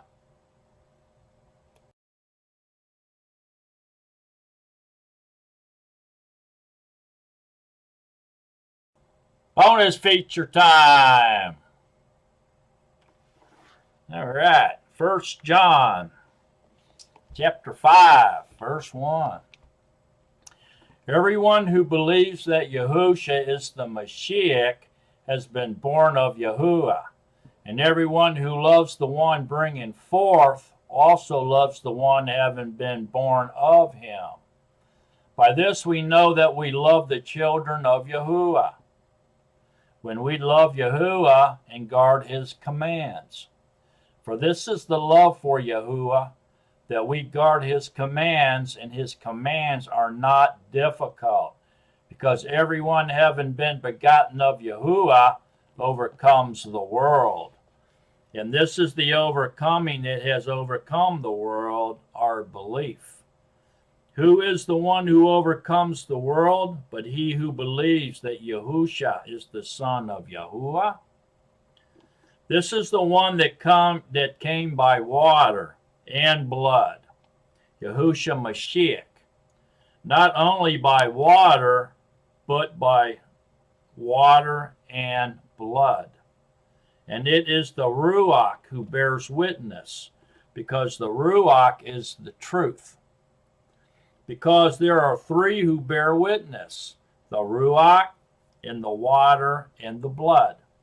And the three are in agreement. If we receive the witness of men, the witness of Yahuwah is greater, because this is the witness of Yahuwah which he has witnessed concerning his Son. The one who believes in the Son of Yahuwah has the witness in himself. The one who does not believe Yahuwah has made him a liar, but he has not believed the witness that Yahuwah has given concerning his Son. And this is the witness, that Yahuwah has given us eternal life, and this life is in his Son, the Ruach HaKodesh. This is all about the Ruach HaKodesh, folks. He who possesses the Son possesses life. He who does not possess the Son of Yahuwah does not possess life. I have written this to you who believe in the name of the Son of Yahuwah, so that you know that you possess everlasting life, and so that you believe in the name of the Son of Yahuwah. And this is the boldness that we have in him, that if we ask whatever according to his desire, he hears us. And if we know that he hears us, whatever we ask, we know that we have the petitions that we have asked of him. If anyone sees his brother sinning a sin, not to death, he shall ask, and he shall give him life for those not sinning to death. There is a sin to death. I do not say that he should pray about that. All unrighteousness is sin, and there is a sin not to death. We know that everyone having been born of Yahuwah does not sin, but the one having been begotten of Yahuwah guards himself, and the wicked one does not touch him. We know that we are of Yahuwah, and all the world lies in the wicked one. And we know that the Son of Yahuwah has come and has given us an understanding, so that we might know the true one. And we are in the true one, in his Son, Yahushua Mashiach. This is the true Yahuwah and everlasting life. Little children, keep yourselves from idols. Amen. Such a powerful, powerful chapter. The water, the blood, and the spirit are all in agreement that Yahusha is Yahuwah incarnated. Okay? The Ruach HaKodesh is what that's all about. You know, if you have the Ruach in you, then you belong to him, and you can't sin, because the fleshly body that's saturated in sin is put to death in your water immersion. Okay, It's been dead and buried on the count of sin. But your ruach, your spirit, who is protected and hidden by the Ruach HaKodesh, is going to get eternal life. Okay, so I believe that means it's your personality, your character, your personality, who you are individually, is being preserved. And it's going to inherit your mortal body. When he raises your body up and changes it into immortality, changes that into a spiritual type body, then your spirit's going to get in there into that vessel. And so I think you're going to look like you do now, and you're going to be who you are now, but perfect, sinless. You're going to be like the Mashiach, But anyways, very, very powerful chapter there. It's all about the Ruach, all right? And so once you have the Ruach HaKodesh in you, it says you can pray, you ask for whatever you want, and whatever your petition is, whatever your petitions are, then if it's his will, he's going to give it to you freely, But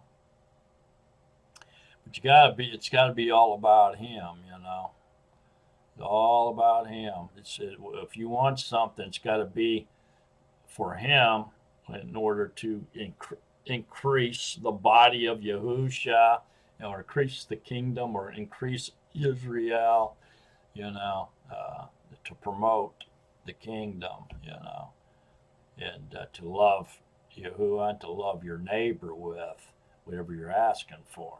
You don't just make it about you, He's taking care of you. You got to trust that. You got to believe that, that depend on him, And once the Ruach HaKodesh dwells you, then and he writes the everlasting covenant on your heart, means that you're going to be married with him forever. Not even death can separate you, because he's going to resurrect your body, give him and change it into immortality, and put your spirit back in it. So death ain't even going to separate you. That's why it's everlasting covenant.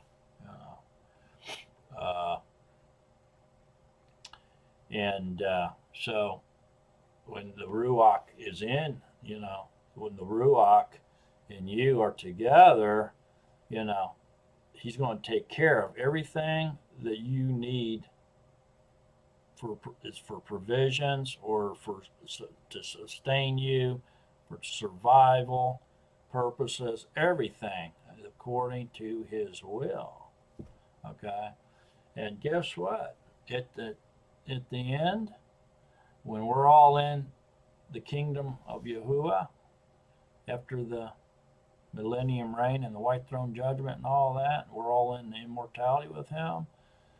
Man, who knows what he's going to give you for surrendering your life, losing your life, in this world, in this fleshly realm. So I don't know, just take what you've learned, study more, pray. Definitely ask for the Ruach HaKodesh. If you haven't got the Ruach HaKodesh, ask Yahuwah for the gift of promise, for the Ruach HaKodesh to come in you and indwell you. Surrender your life over to him and trust in him 100%. Okay, and once you do that, then your life, you're going to, not only will you produce the spiritual gifts, your obedience, your peace, love, trust, joy, all that's going to be enhanced. It's not something you're going to just sit there and worry about. Oh, no, woe is me. I got to obey those commandments. Here comes the Sabbath. It's not going to be like that. The Sabbath's going to come and go so fast you ain't even going to realize it, man. You know what I mean? The obedience is going to become nothing It's not even an effort. It's not a struggle. It's nothing to grumble about. You know, it's you're just going to do it because you love Him. You're going to do it out of love, not because you have to. Like the children of Israel, they were grumbling and moaning and groaning and wishing they were back in Egypt, if you can believe that, and everything, uh, because they didn't really love Him. But if He's indwelling you and you've married Him and you're in love with Him, and you're going to do all that out of love, it's going to be almost automatic, effortless. It's going to be effortless for you to do. So you don't have to.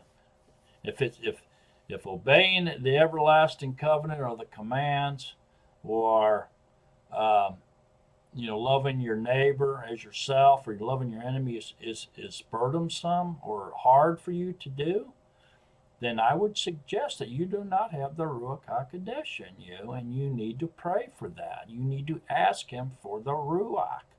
Make sure you've done all the salvation plan correctly, too. Make sure. Check your belief. Do you really believe? Like a child. Are you acknowledging His power? Or are you just referencing Him and not acknowledging His powers? His might. He's almighty. He's Al Shaddai. Have you totally repented of all your sins? Have you started with all the 10 commandments, 10 words, and gone through each one of them, starting with number 1, saying it, admitting that you broke it, and asking for forgiveness, and then go to number 2 and do the same thing all the way down through all 10 of them? Have you done that? Have you truly repented with all your heart and your mind and your power, your strength? Have you repented? And did you get water immersed? Did you go all the way under the water and cry out in the name of Yahushua Mashiach for deliverance and washing away of your sins, forgiveness? Did you vow to trust Him and believe in Him and obey Him, and to stay true and keep the marriage vows and repeat them again, saying that, these are, I agree, number 1, I accept this and agree to this, and I will keep it, all down through them. Repeat your marriage vows, renew them. Renew them.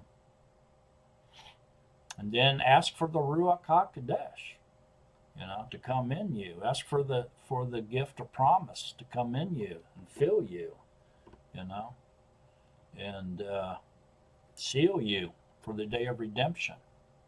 Make you His bride, His property, His belongings. Totally give yourself to Him. Invite the Ruach into His temple after it's cleaned up. If you've done all that and you're still having trouble and you still don't think you have the Ruach, at that point I'd be doing a whole lot of praying, a whole lot of fasting, and a whole lot of reading scriptures, and for as long as it takes, because if you fast long enough and you read and you truly desire truth, in His Ruach, He's going to give it to you. He's going to give it to you. He's not going to, He takes no pleasure in withholding the Ruach from anyone that truly seeks it and wants it, and hungers for it. If you're hungering for the manna from heaven and thirsting for the living waters, He's going to give it to you. All right? If you're still having problems, then I would seek out an elder, someone who has the Ruach, in other words. It doesn't have anything to do with age. It don't matter if they're 20 or if they're 100. What matters is they have the Ruach HaKodesh in them. That's what I'm saying about an elder, okay? That's what I mean by that. Somebody who's truly uh, um, elder, that has the Ruach HaKodesh in them and is running the race of endurance, a true Nazarene. I'd seek somebody like that out and have them lay hands on you and pray for you and ask for the Ruach HaKodesh to come in you and dwell you, give you the gift of promise while you're asking for it and praying for it too, you know. Because he promised where two or more are gathered together, there he will be also, So that's powerful stuff. Okay, that's powerful stuff. But don't fret, you know. Just be, be aware that no man can save you. You can't do it yourself. And you need Yahuwah in your life. And you need to listen to Yahuwah and do everything Yahuwah says. Don't grumble. Don't complain. Just be happy and joyful for everything that happens. Praise him, esteem him, and thank him for everything that happens, because there may be a reason for it that you don't know about.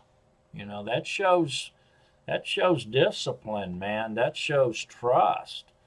And one example I like to use about that is one day years ago, 30 years ago or something, I was going down in my work vehicle and I ran a stoplight or stop sign, and I got hit. The person hit me, and although I was in a hurry to get to my appointment, I wasn't going anywhere at that point.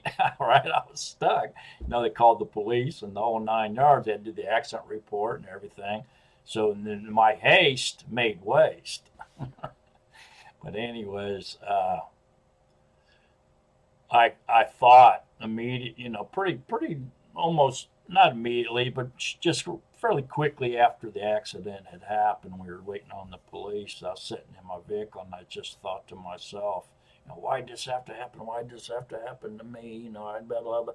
Then all of a sudden it just kind of dawned on me. I was like, wow, maybe Yahuwah just saved my life.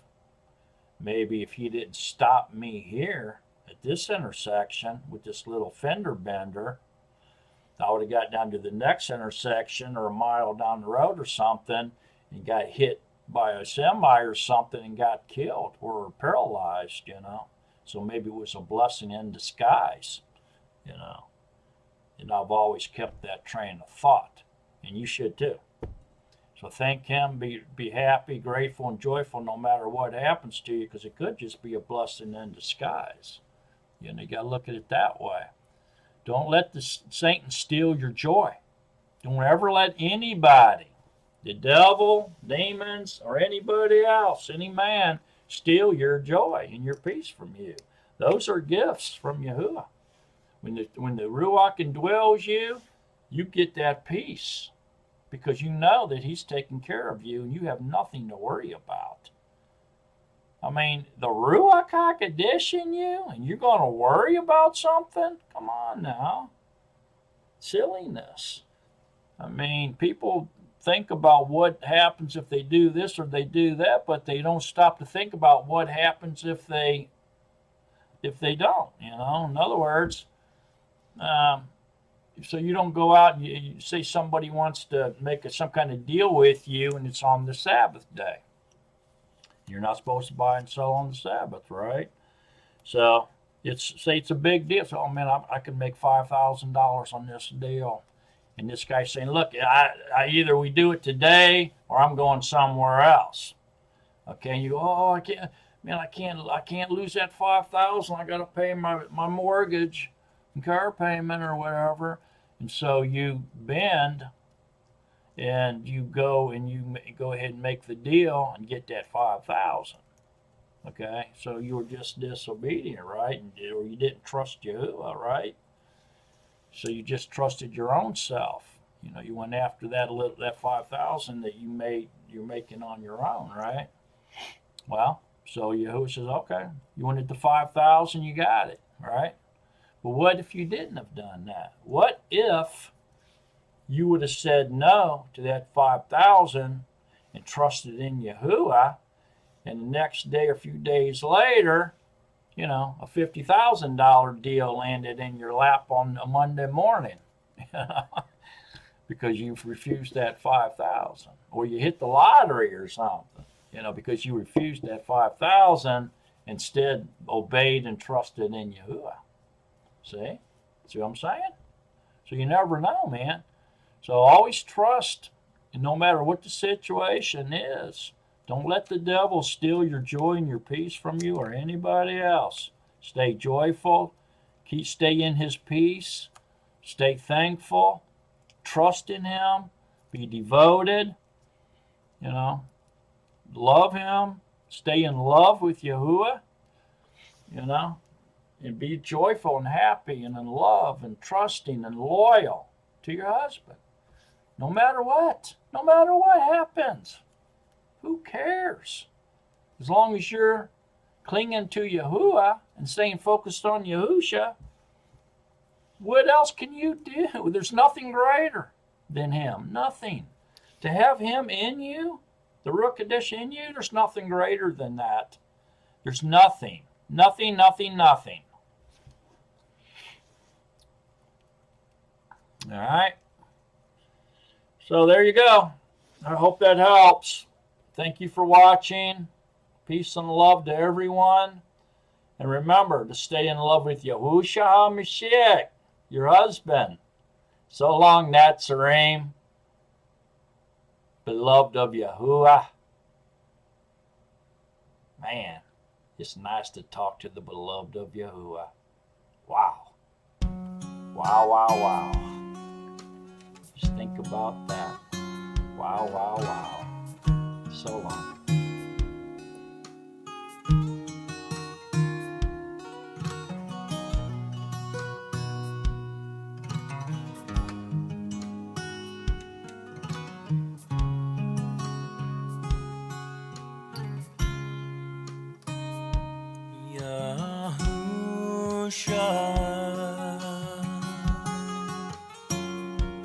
Living water,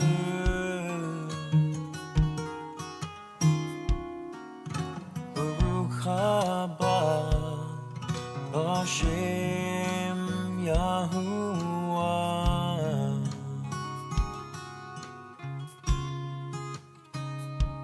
Yahusha.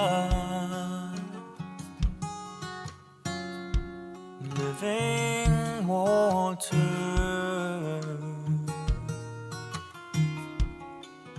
Baruch haba b'Shem Yahuwah.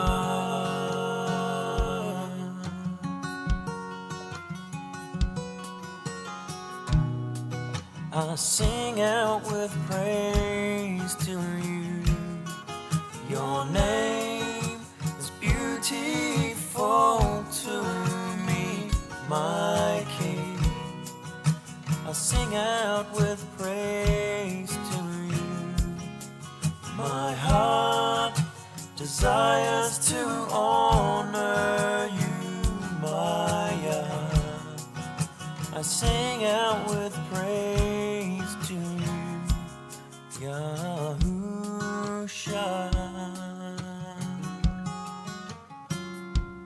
Living Torah, Baruch haba b'Shem Yahuwah,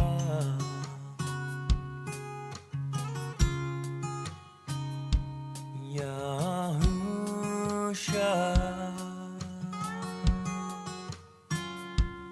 Living Torah,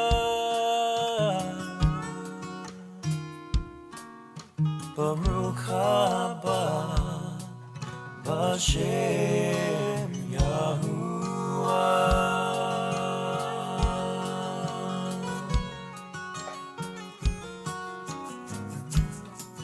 I sing out with praise to you. Your name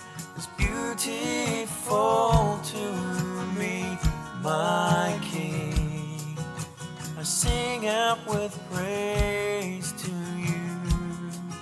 My heart desires to honor you, my Yah. I sing out with praise to you, Yahusha.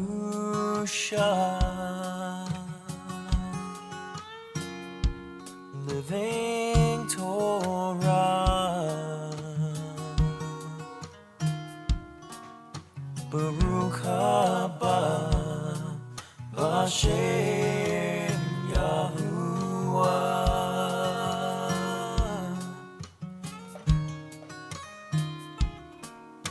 Baruch haba B'Shem Yahuwah.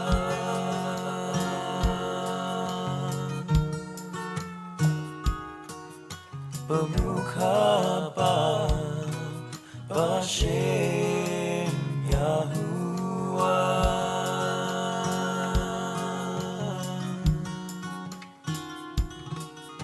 Baruch haba B'Shem